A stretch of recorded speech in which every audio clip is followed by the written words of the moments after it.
नमामीशमीशान निर्वाणरूपं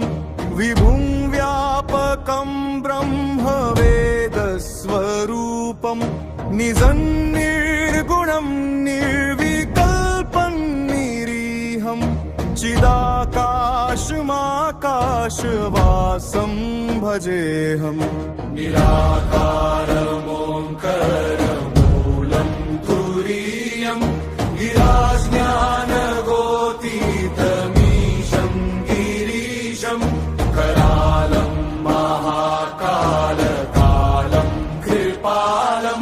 गुणागार संसार पारं नतोऽहम्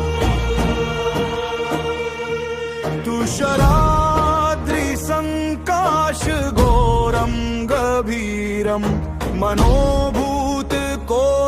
मनोभूतकोटिप्रभाश्री शरीरं स्फुरन्मौलिकल्लोलिनी चारुगङ्गा लसद्भालबालेन्दुकण्ठे भुजङ्गा कुण्डलं भ्रूसुनेत्रं विशालं प्रसन्नाननं नीलकण्ठं दयालं मृगाधीशचर्माम्बरं मुण्डमालं प्रियं शङ्करं सर्वनाथं भजामि प्रचण्डं प्रकृष्टं प्रगल्भं परेशम् अखण्डजं भानुकोटिप्रकाशम् त्रिहशूलनिर्मूलनं शूलपाणिं भजेऽहं भवानीपतिं भावगम्यम्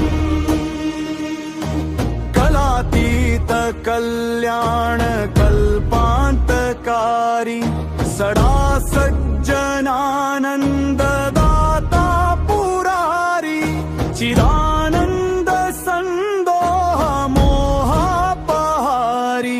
प्रसीद प्रसीद प्रभो मन्मथारी न यावत् उमानाथ पादारविन्दं भजन्तीह लोके परे वानराणां